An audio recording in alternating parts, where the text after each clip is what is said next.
Thank you guys for having me.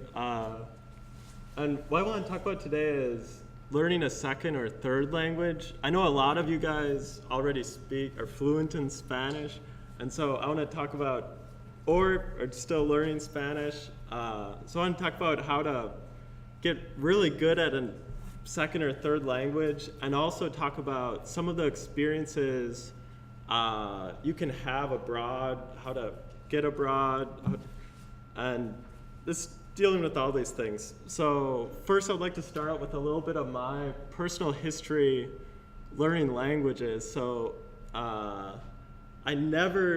studied Latin in high school and wasn't interested in it at all. And then I went to University of Arkansas and I studied architecture. And I had no interest in learning another language and no interest in going abroad or studying outside the US. It just wasn't something that appealed to me at all. It wasn't on my radar. But I studied architecture, and with architecture at the university I was at, I had to spend a semester in Italy studying architecture and Italian in Italy. And so as that semester was coming, I tried taking an Italian class, and I dropped it within a couple weeks, and it just wasn't for me. I remember I couldn't roll my R's at all, and I just thought, oh, man, everyone can roll their R's. I just felt bad. I felt out of place. I didn't really have any interest anyways. I was just doing it because I knew I had to go and study in Italy. And then I remember even talking to my uncle, and he's like, well, no one in our family's good at languages. No one in our family speaks another language. Like, I just don't think we're very good at this. Yeah, you're probably right, And then I kind of put the whole thing out of my mind, the studying abroad. And then I did a summer internship in Arkansas. Then I was driving back to Wisconsin before flying out to Italy. I grew up in Wisconsin.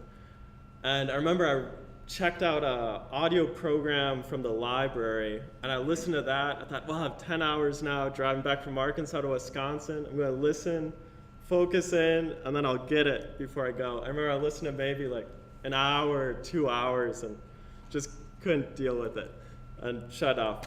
And so then I went to Italy, and I was completely ignorant about Italy. I went to study in Rome, and I was so ignorant about Italy and Rome that the first thing that hit me was I was shocked that they had cars and buses and trains, because I thought it was Rome. It's just going to be like ruins. You just go and look at ruins and things. I had no idea. But so then I got there, I was like, wow, this is incredible.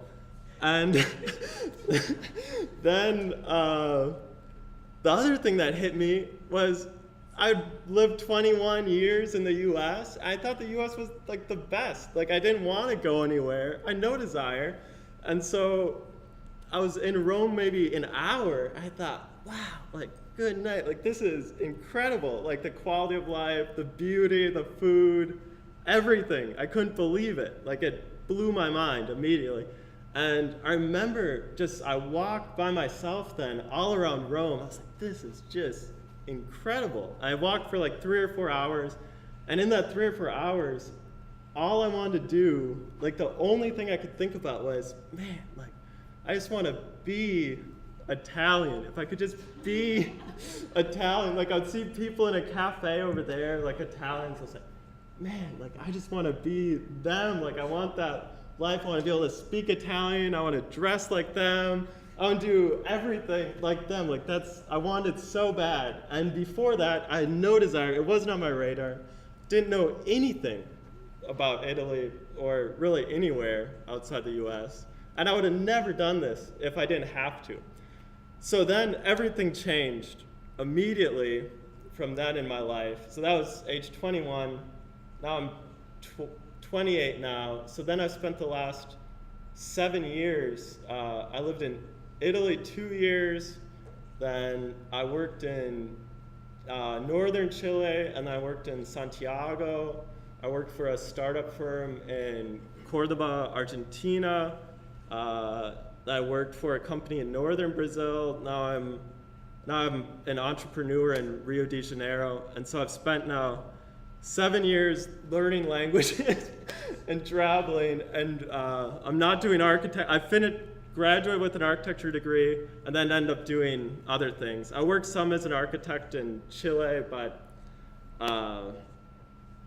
just travel and languages kind of took over my life. And I just want to talk about some of the things I learned about how to learn languages, and just some tips and strategies that maybe can help you, that I wish someone would have told me early on. So yeah, so this is then, and also not only was I not interested before, I was kind of afraid of international students. Like I just didn't feel comfortable with them. Like I just wasn't into it. And I didn't know anything about them. I just was pretty ignorant early on. And then since that experience at age 21, then nearly all my friends are international students or international people. Spent over 6 years outside the US. And so I just did this last night on Facebook, where my friends live in the world. So I have a lot in Italy, then all over South America. So I feel this is kind of part of my life's work in my 20s, was making all these friends. So I want to talk a little bit about strategies for becoming good at a language. And one thing is, when I started, I thought, there's like, if I take the class or do Rosetta Stone or do something, like this will get me good. And I found very quickly that that's not the case. So I think kind of the thesis statement for this class is, if you want to get really good at a language, it's not doing one thing or taking one class. You need to consume an incredible amount of the language, whatever target language it is. You need to just consume a lot, hours every day. But the good news about this is that it's not work and can just become habit and built into your life, so that it's not taking up any time. It's just something that I believe in the power of the subconscious mind. Like if it should be so integrated into your life that it's not taking up any time. So I'm going to talk about that. Yeah, tap into subconscious learning through developing habits. And so most of my advice and strategies are more kind of lifestyle changes, and then it'll just be habit, you'll just be doing it automatically, and could be studying Spanish or Portuguese or Chinese 4 hours a day, and you're not going, okay, I'm going to sit down, I'm going to study now. So that's what I want to talk about. And so they're very pragmatic things.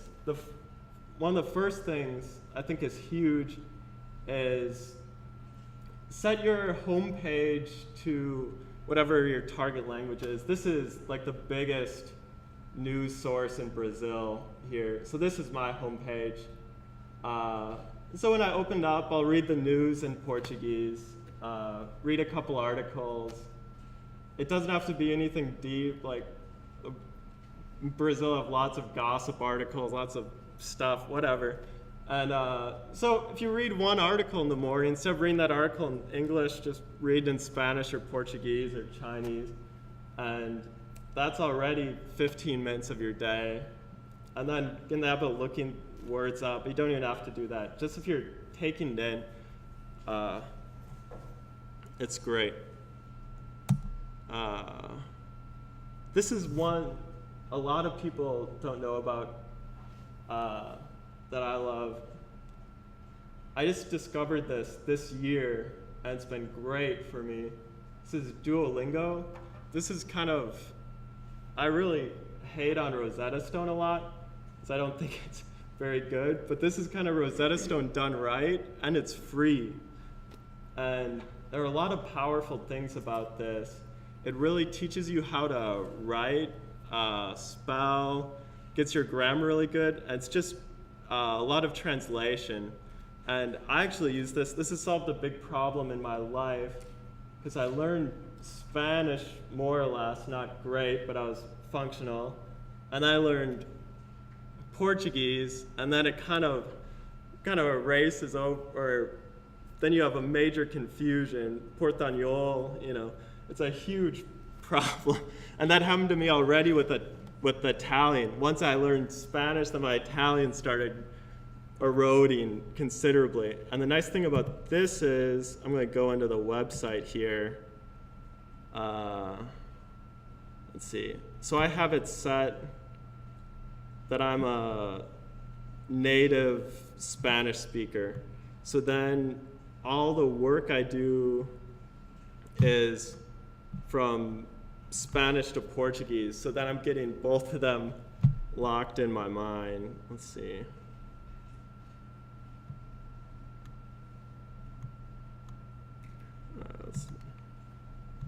Okay, so it's not very tough, but it's helped me a lot.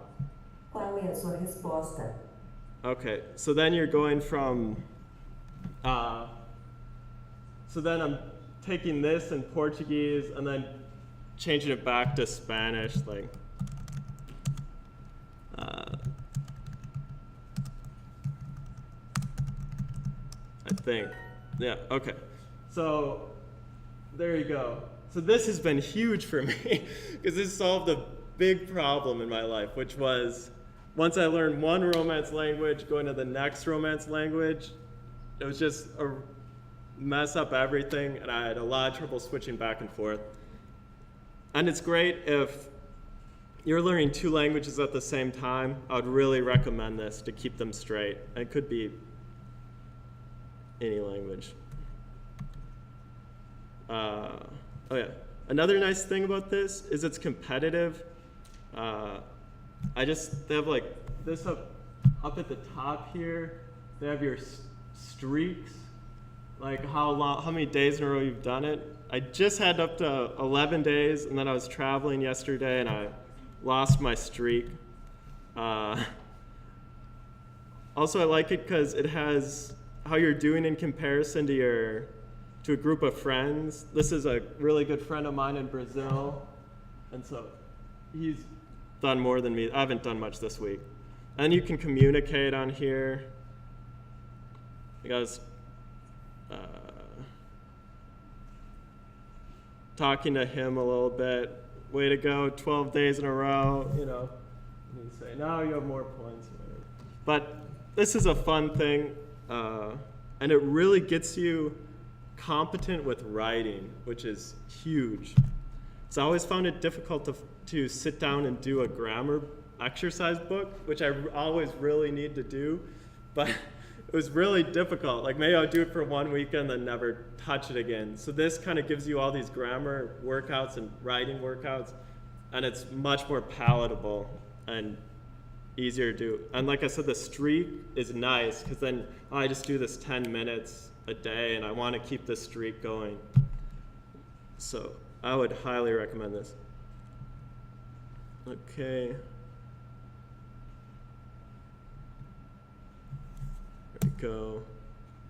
And then this is something simple, but I didn't do this for the longest time.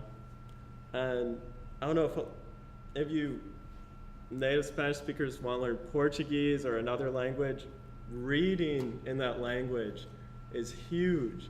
And I didn't do this for the longest time, like read novels. So I started doing it when I learned Portuguese. I learned Portuguese better than any of the other languages I'd learned.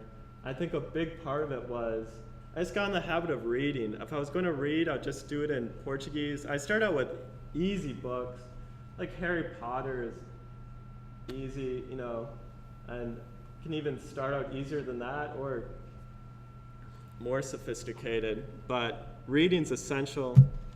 The idea is just change as much as you can of things you do in daily life. Just switch it over to your target language. This is simple. Just change Facebook to the native language. Like I have my Facebook in Portuguese right now. And Facebook is great. Now because most of my friends speak either Spanish or Portuguese, most of my news feed is either in Spanish or Portuguese. chatting. This was